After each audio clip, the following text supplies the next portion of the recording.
In the unprecedented times of the 2020 pandemic, our country's digital divide became widely exposed, and the effects of increasing economic and digital inequalities became more apparent. As the founder and president of a technology firm, Ed Christmas questioned the reason for this, as well as the underrepresentation of Blacks in the field of technology and entrepreneurship. On this podcast, Ed Christmas talks with guests about what is their why and the road they are on to bring our society to a place of greater economic and digital equality while sharing the good news of those making a difference. Welcome to The Road to Why, presented through the partnership of Cisco and Sology Solutions, a proud member of the African American Cisco partner community. Welcome to The Road to Why, where we highlight individuals or organizations that are making a difference and having an impact on our underserved communities. I'm your host, Ed Christmas, and I'm pleased to have joined me here today two wonderful gentlemen, Mr. Will McCall, CEO of Dallas Leadership Foundation, and Mr. Gerald Britt, Director of Workforce Development at Dallas Leadership Foundation. Welcome, gentlemen. Thank you. Good How are you guys doing today? Doing fine. It's been a while since we've connected, so happy to have you in the studio today. A little bit about the show. We like to allow you to share what excellent work you're doing in our communities.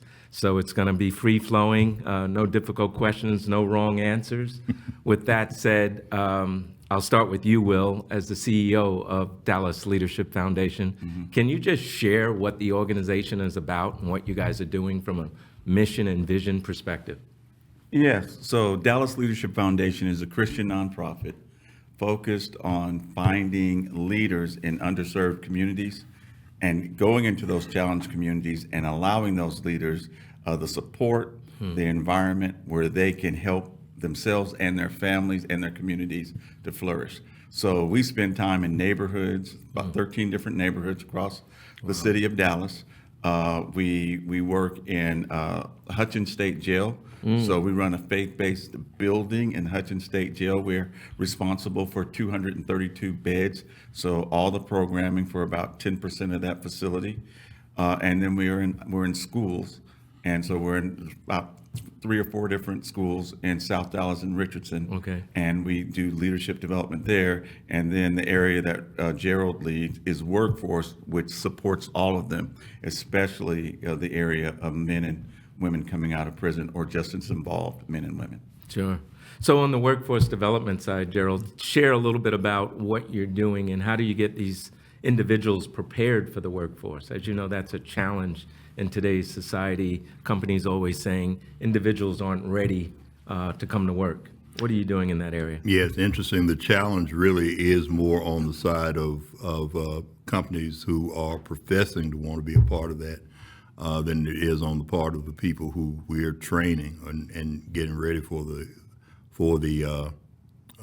opportunity to enhance these companies by going to work for them. Right. We give them an opportunity to participate in a program that allows them to level set their lives by teaching them soft skills, by providing them with hard skills, and by putting them in cohorts that are mixed and with people who are not only justice involved, but who may just simply want to reskill themselves. Absolutely. And so we do that, and we find these people in a number of places.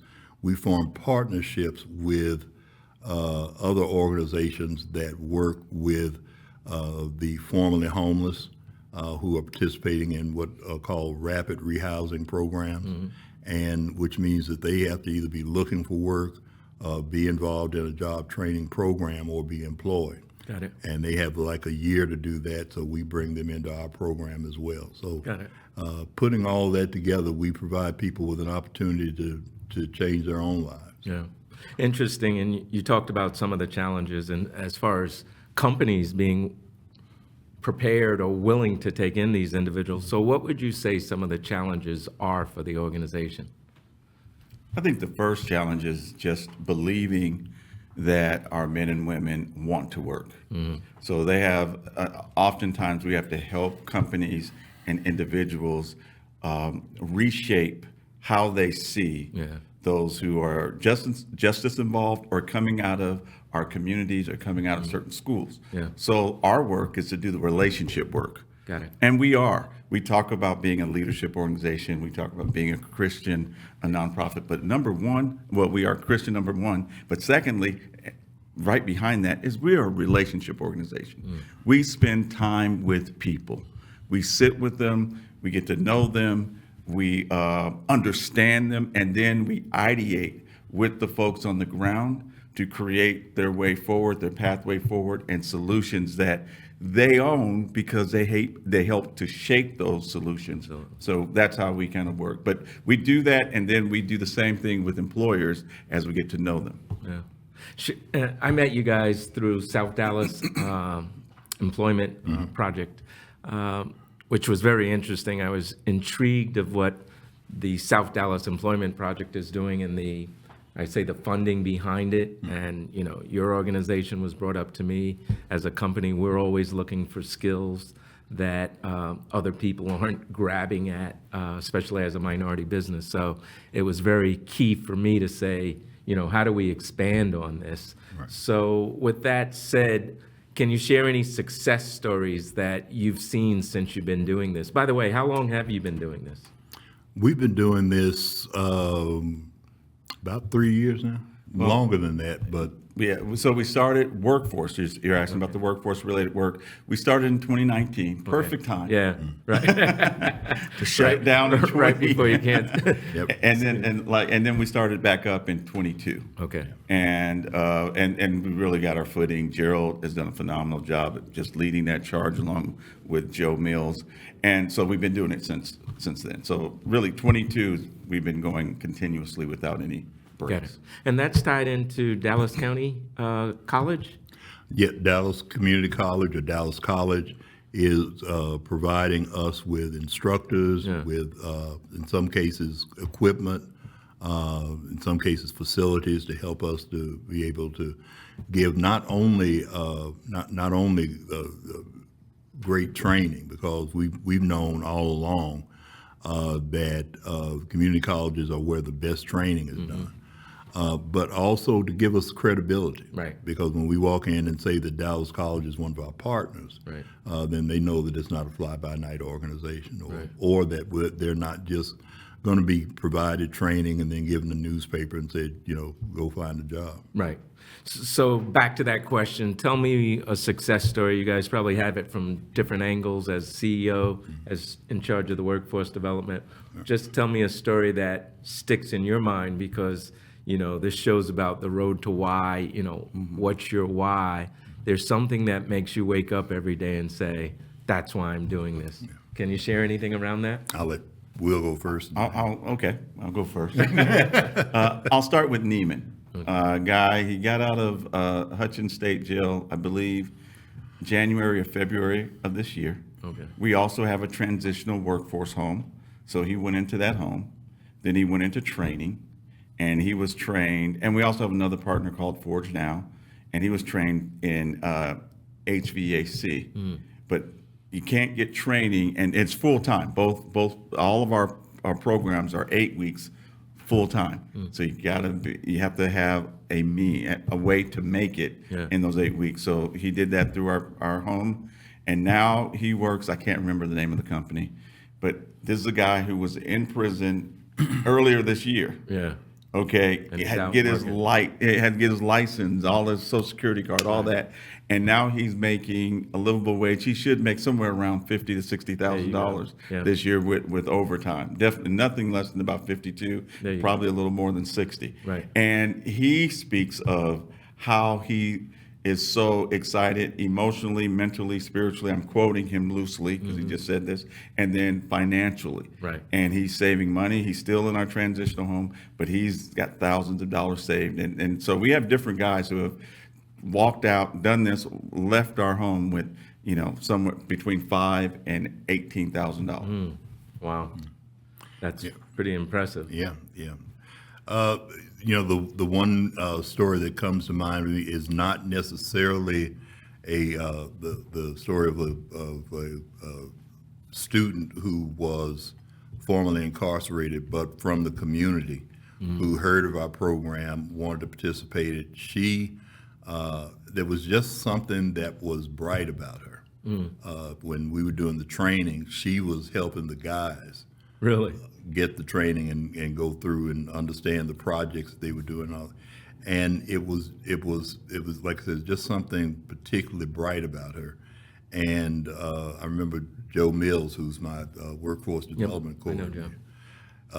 He had asked her to speak at the graduation ceremony, and she immediately said, "No, I can't do that. I don't want to do anything like that. I don't want to do public." That's not me.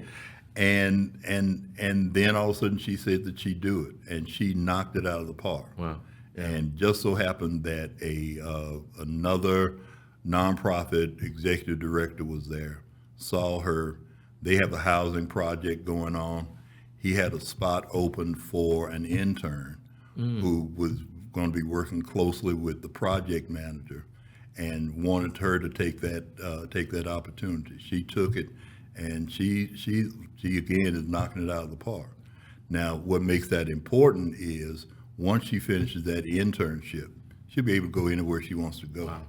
She'll be able to make $50,000 or $60,000 either as a project manager on another project or as working with another construction company. That's awesome. And most of the jobs are in construction with different trades, whether it's HVAC, electrical, Right. plumbing, et cetera. Right. Can I add about Crystalline? Crystalline, yeah. Yeah, so she'll make more as a project manager Right. because she was showing. Yeah. And she went back and spoke to the guys, the latter class, to encourage them. Yeah. Yeah. And so just that leadership that Gerald and Joe gave, it's integral, it's foundational to our work. It is helping people see, because she's a go-getter from the community. She's an entrepreneur. She already had an entrepreneurial spirit. Yeah. But she didn't have the resources or the training to fully take advantage of it. Yeah. And so she went back, I went back and watched her encourage the class. And then she showed them, said they have a book, I think your construction manual, and she sent them to the page, showed them what they could make. And I watched how she had that whole group riveted, but she starts off saying she's not a public speaker. Yeah. And she's just knocking it out of the park. Wow.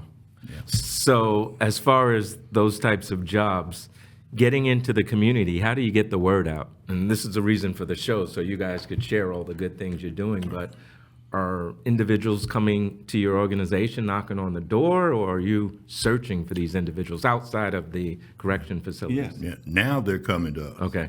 Good. We've been at it long enough. I think we've had enough success. We've got enough credibility with the program that when we get ready for a class, we have people already lined up to Awesome. participate. Not quite as much as we'd like, but enough for us to be able to handle. Yeah. And I think that's an important aspect of these programs. The more successful you are, the more success breeds success. Yeah. And as a nonprofit, you guys are relying on grants. Is that a true statement? Yeah. So is there any risk there that those grants will dry up? Well, grants and private, private donations. funding. Okay. Yeah, private funding. Of course, it's always work to it's a nonstop job. Right. That was what I was doing earlier. Yeah. But I would say, as long as we have successes like Caitlin and Neiman, and we can tell those stories. Yesterday, Gerald won't toot his horn, but I will. They had 19 people graduate yesterday Wow. from the program. Congratulations. And it was, a great graduation ceremony. And then when you ask how we also get the word out. So we also, again, have the other parts of DLF. We're connected, again, relationship organization. We're connected to the community. Yeah. 13 neighborhoods, 4 schools, and of course the reentry system. Well, Caitlin came through our food program. Her grandmother saw it because we put a flyer in the food box, Yeah. and she said, "Hey, you should check this out." And Crystalline, I'm sorry. Crystal, yeah. Crystalline I know. came through the food program. Got it. Yeah. Interesting. So I commend both of you. You guys are doing outstanding work. If you don't mind sharing a little bit for our audience, your backgrounds. I understand both of you have been pastors and, came to this organization through, your journey, let's say. But just back up and tell me, and I'll start with you, Gerald. From what I read, you're in a family of pastors and have been in Dallas for quite some time. So, what was your journey like to end up here at Dallas Leadership Foundation? Yeah, kind of a circuitous journey. But no, I come from a family. My great grandfathers on both sides of the family, grandfathers and father, were all pastors in Dallas. Wow. And I was a pastor for 22 years at a church in South Dallas.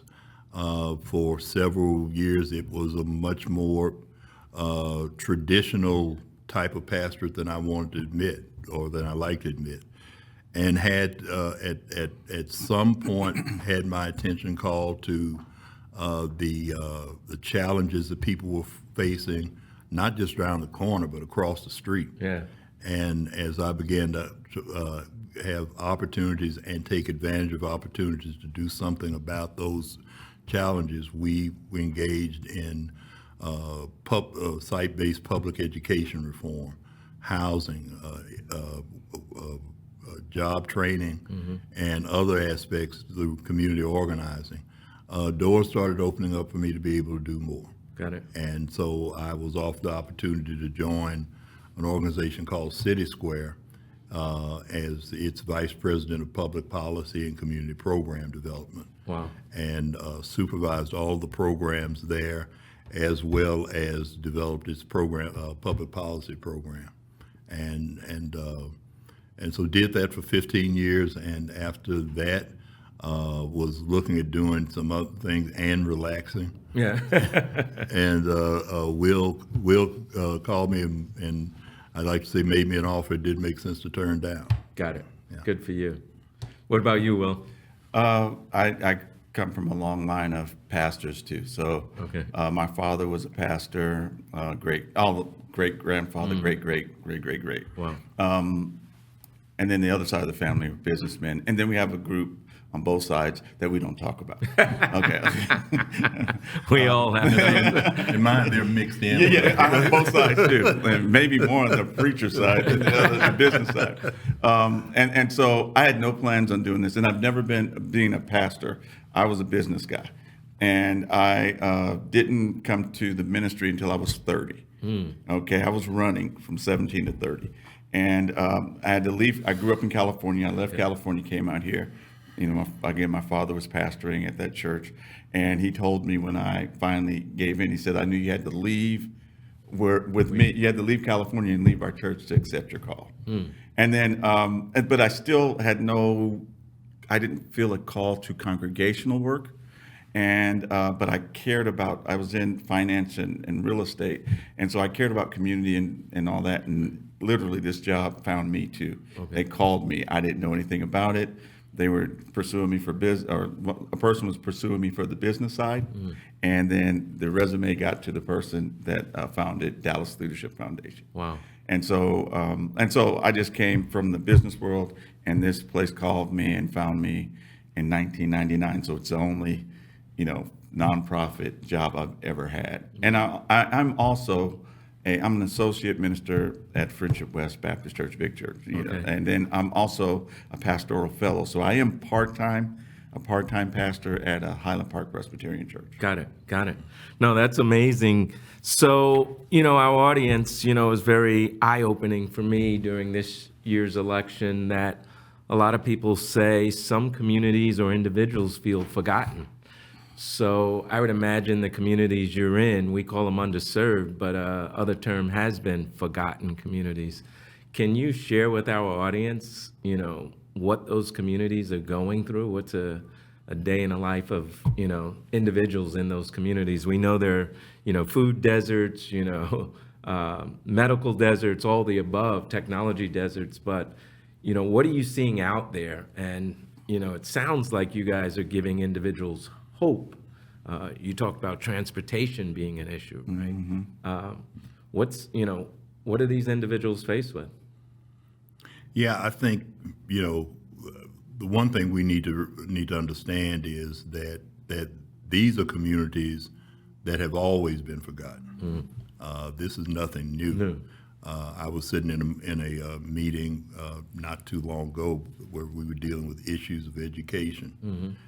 The same issues that Still we were there. dealing with literally 30 years ago with regard to education and test scores and the public policy aspect of education versus practical aspects of education.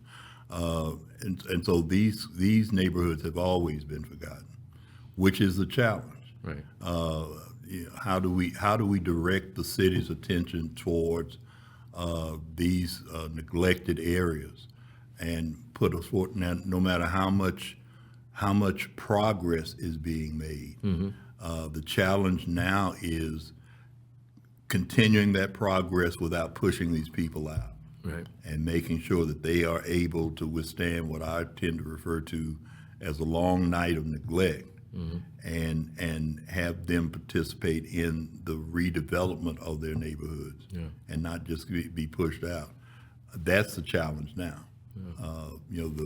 I participated and gave some leadership to a housing program in the neighborhood where our church was.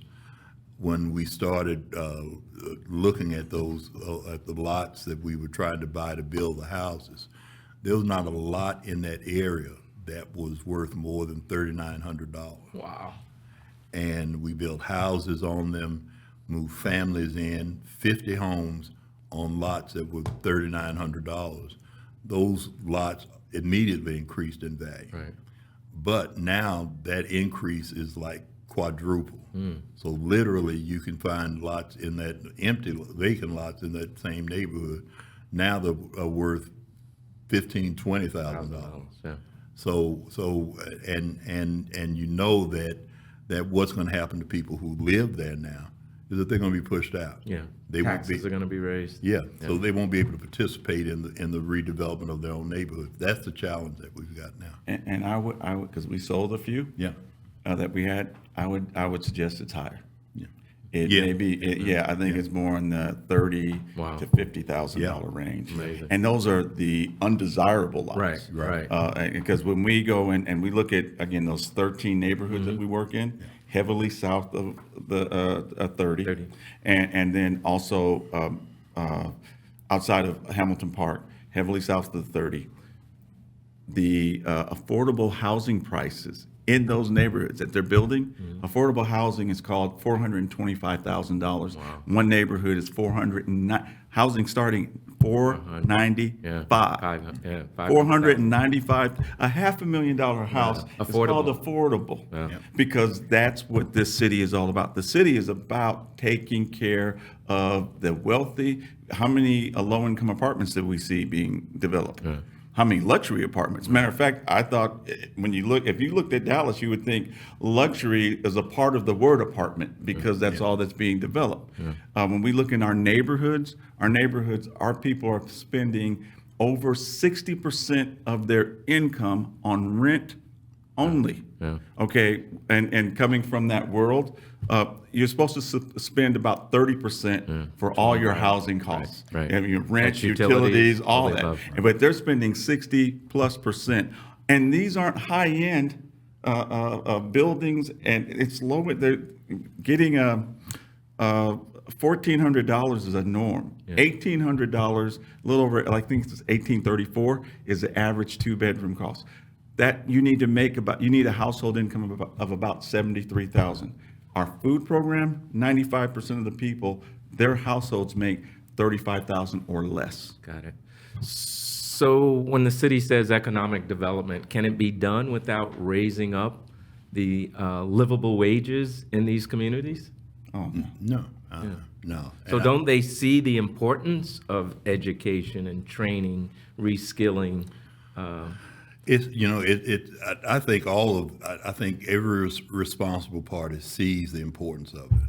The question is getting them to do something. How to go about it? Who's willing to do it? Yeah, Right. because the answers, just as we've been doing this for 30 years, the answers have been around for 30 years. And so and 30 years plus. It's a matter of finding people within those institutions and entities who actually want to do something. Yeah. The job training program, for instance, that we're doing is not new. Right.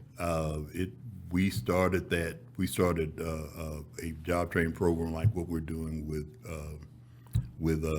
DLF almost 30 years ago.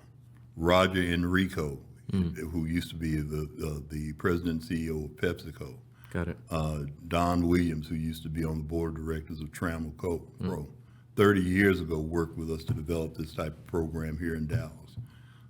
It's no doubt that it works. The question is who are going to Who's be the embracing partners. it? Who has a passion for it? Exactly. Again, you guys are doing great work. We're short on time, but what I want to do, each of you, if you want to have a closing comment to the audience to let them know how they get involved, what else needs to be done, please share it. I'll start with you, Will. Well, I just first thank you for the time, Ed. And anyone who has a heart to make a difference in the city, reach out to us at Dallas. Reach out to Dallas Leadership Foundation at dlftx.org. Our telephone number is 214-777-5520. If you want to volunteer, if you want to give. As a matter of fact, we got a $200,000 match grant going to the 31st. So if you want to send a little money to that, please do. But be involved and see the people around you, because they are good people trying. They just need somebody to walk with them as they're journeying to a better life. Awesome. Gerald, anything closing? If you're really interested in participating in the redevelopment of the lives of these people, volunteer. Let us know what because we need people with skills to help offset the deficiencies that we have with regard to human resources. So volunteering and giving, because we think that's also important as well. Absolutely. Gentlemen, you're doing great work. Keep it up. Want to stay in contact with you. And to our audience, thanks for your time today and be blessed.